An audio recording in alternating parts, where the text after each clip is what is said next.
Pahalgam attack के बाद भारत के प्रधानमंत्री नरेंद्र मोदी अटैकिंग मोड में दिख रहे हैं। न सिर्फ भारत के प्रधानमंत्री बल्कि पूरी देश की जनता इस बार तो बस मन ही बना ही लिया है कि अब तो बस बहुत हो गया है, इस बार पाकिस्तान का खात्मा हो ही जाना चाहिए। ये हमला सिर्फ निहत्थे पर्यटकों पर नहीं हुआ है, देश के दुश्मनों ने भारत की आत्मा पर हमला करने का दुस्साहस किया।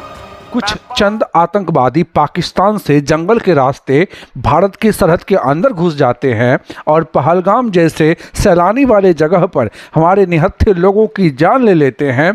उनके धर्म पूछ करके उन्हें गोली मार दिया जाता है और हम चुप रहे। ये पाकिस्तान सोच भी कैसे लिया कि हम ये सब सहने, ये सब देखने के बावजूद भी हम चुप बैठेंगे। मैं बहुत स्पष्ट शब्दों में कहना चाहता हूँ, जिन्होंने ये हमला किया है उन आतंकियों को और इस हमले की साजिश रचने वालों को उनकी कल्पना से भी बड़ी सजा मिलकर के रहेगी।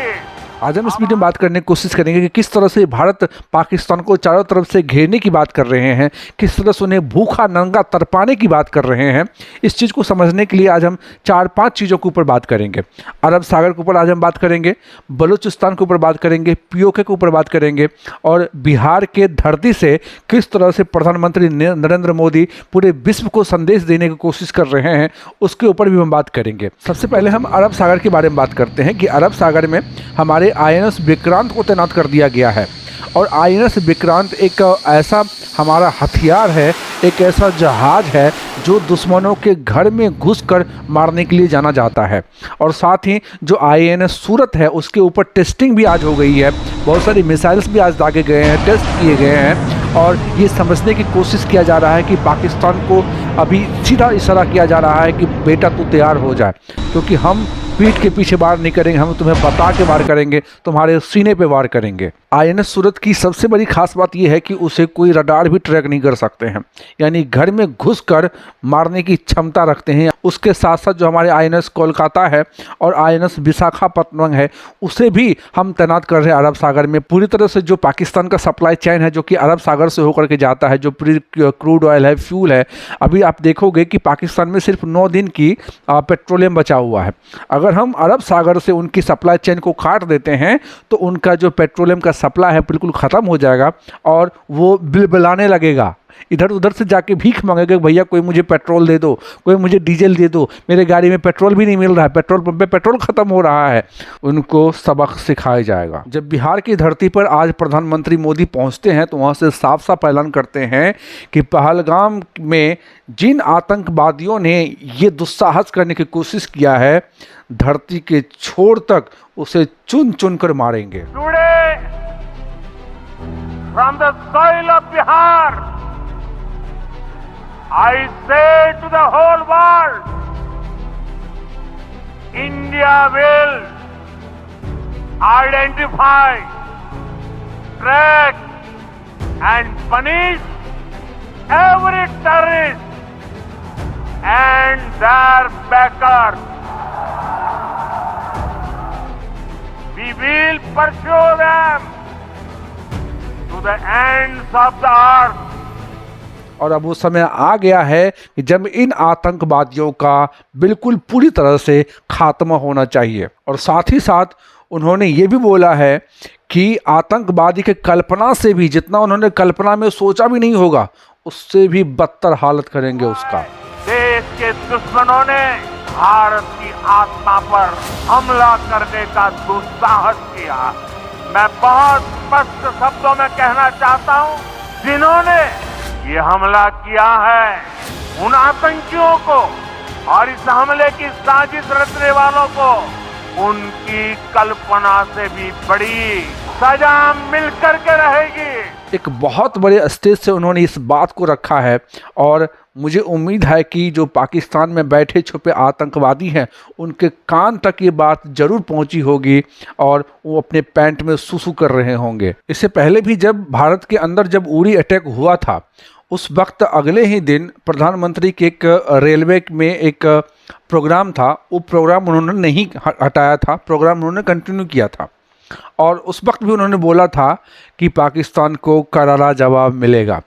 और लोग ये सोच रहे थे कि भैया अभी देखो उरी अटैक हुआ है और बाकी जो प्रधानमंत्री नरेंद्र मोदी है वो एक रेलवे के प्रोग्राम में पार्टिसिपेट कर रहे हैं, लेकिन उसके कुछ ही घंटे बाद पता चला कि सर्जिकल स्ट्राइक लॉन्च हो गया। तो उसी तरह से ठीक आज भी प्रधानमंत्री मोदी अपने बिहार दौरे को रद्द नहीं किया, वहाँ पर गए और वहाँ से खुलेआम जनता के साथ ये ऐलान कर रहे हैं कि अब पाकिस्तान का नामो निशान नहीं बचेगा। तो आइए हम समझने की कोशिश करता कि किस तरह से भारत सरकार पाकिस्तान को चारों तरफ से घेरने की कोशिश कर रहे हैं।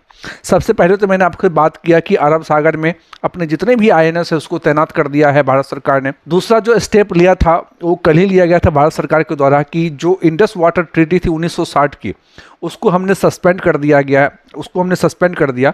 और उस ट्रीटी के तहत ये बात की गई थी, पंडित जवाहरलाल नेहरू जी की उदारता थी कि उन्होंने इस ट्रीटी को साइन किया था। उस ट्रीटी में ये बात की गई थी जो इंडस रिवर वाटर सिस्टम है उसमें से 3 जो वेस्टर्न रिवर है, झेलम हो गया, इंडस हो गया और उसके बाद चेनाब हो गया, इन तीनों रिवर के 80% जो पानी है वो पाकिस्तान को हम देंगे और सिर्फ 20% वाटर ही हम यूज करेंगे। बाकी जो 3 रिवर बच जाते हैं, सतलज हो गया, ब्यास हो गया, रावी हो गया, इसका पानी हम यूज करेंगे। ये मोटा मोटी तौर पे इस ट्रीटी में बात हो गई थी। लेकिन अब जो भारत सरकार है वो साफ साफ कह रहे हैं कि अब हम उस ट्रीटी को सस्पेंड कर रहे हैं और हम पानी नहीं देंगे पाकिस्तान को और पाकिस्तान बूंद बूंद के लिए तरसेगा। लेकिन दोस्तों सवाल यहाँ पे इतना आसान है नहीं इस चीज़ों को करना। बोलने में तो सुनने में अच्छा लग रहा है कि हाँ चलो ठीक है इंडस वाटर ट्रीटी ख़त्म कर देंगे और पानी हम रोक लेंगे, लेकिन सवाल ये उठता है कि आखिर आप पानी को रोकोगे कैसे। आप देखोगे जो इंडस वाटर है, जो इंडस रिवर है, उसके ऊपर हमारा एक भी डैम नहीं है, क्योंकि इस ट्रीटी में ये भी किया गया था हम उसके ऊपर एक भी डैम नहीं बनाएंगे। और हम इस ट्रीटी के तहत जो पाकिस्तान के डिप्लोमेट्स होते हैं उसको हम 6 महीने साल भर पर हम विजिट भी करवाते हैं कि आप जा कर के चेक कर लो कि आपके पानी के ऊपर कहीं पर भी किसी भी तरह कोई रुकावट नहीं है।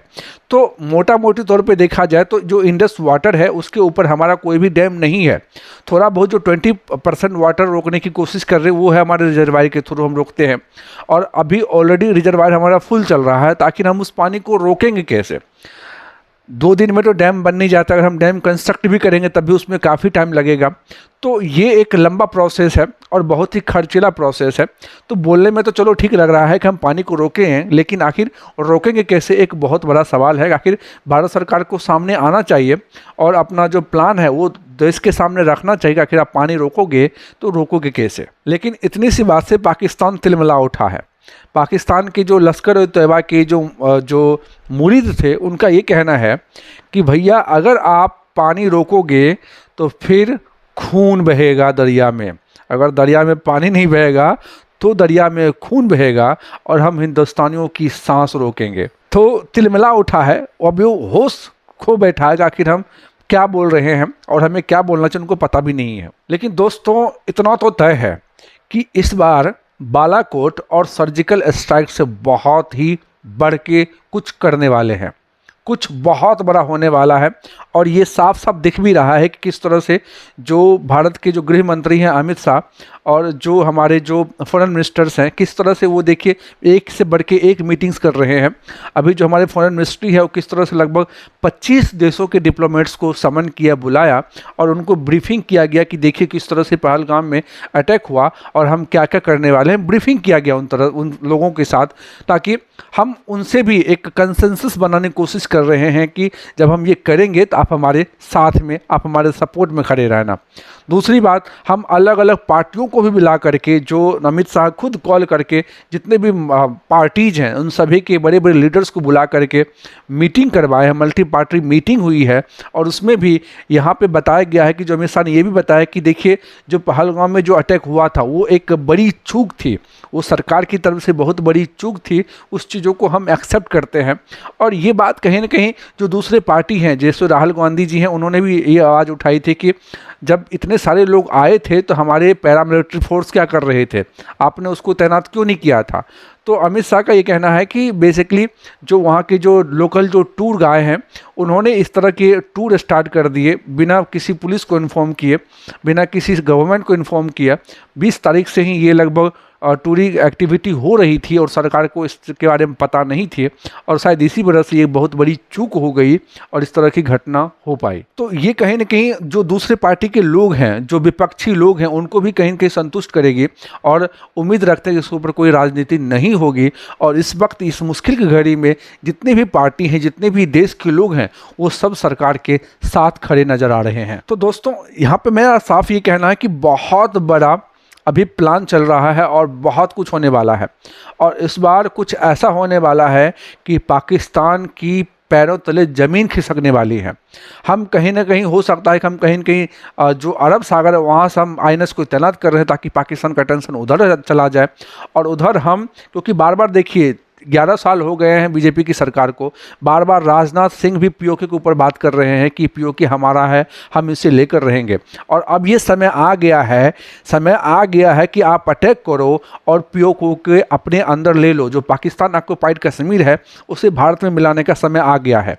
तो हम इस मौके को गंवाना नहीं चाहेंगे। भले ही ये मौका बहुत ही ख़राब समय में आया है, लेकिन अब समय आ गया है कि हम जो POK है उसे हम अपने अंडर कंट्रोल में ले लें, और हम कहीं न कहीं इस बार ये काम करके रहेंगे। दूसरे जो मोदी सरकार के बड़ा प्लान हो सकता है वो ये हो सकता है बलूचिस्तान की आज़ादी। जिस तरह से हमने 1971 में बांग्लादेश को पाकिस्तान से आज़ाद करवाया था, ठीक उसी तरह से इस बार भी हम पाकिस्तान का कमर तोड़ेंगे बलूचिस्तान को आज़ाद करवा करके। बलूचिस्तान जो इतना बड़ा एरिया है कि पाकिस्तान का लगभग 44% एरिया बलूचिस्तान के अंदर में आता है, और बलूचिस्तान की जनता पाकिस्तान की सरकार से खुश नहीं है और वहाँ पे बार बार रिवेल्स होते रहते हैं सरकार के खिलाफ। और हम शुरुआती समय से ही जो बलूचिस्तान के लोग हैं उनकी समस्या से हम सपोर्ट में कर रहे हैं, उनकी समस्या के सपोर्ट में खड़े हैं, और बलूचिस्तान की आज़ादी के लिए हम बार बार कोशिश करते रहते हैं। तो ये बहुत बड़ा मौका है, ये बहुत बड़ा मौका है कि कहीं ना कहीं जो मोदी सरकार है वो भी बलूचिस्तान के साथ खड़े होंगे और बलूचिस्तान को आज़ादी दिलवाएंगे, जिस तरह से हमने बांग्लादेश को करवाया था। तो पूरी तरह से पाकिस्तान से हम POK भी छीनने वाले हैं, और पाकिस्तान से हम बलूचिस्तान भी हटवाएंगे, और इधर से हम अटैक भी करेंगे। उसका जो सप्लाई चेन है अरब सागर से वो भी हम काटेंगे। तो और साथ ही साथ जो ऊपर से पानी आ रहा है उसको भी हम काटेंगे, ताकि पूरा तरह से जो पाकिस्तान है बौखला जाए, होश में आए, ठिकाने पे आए कि भैया मेरे साथ इतना तो मैंने सोचा ही नहीं था। यदि लक्ष्य दुरंत है, यात्राएं दिगंत है, समंदर और चुनौतियां अनंत है, भारत का उत्तर है विक्रांत।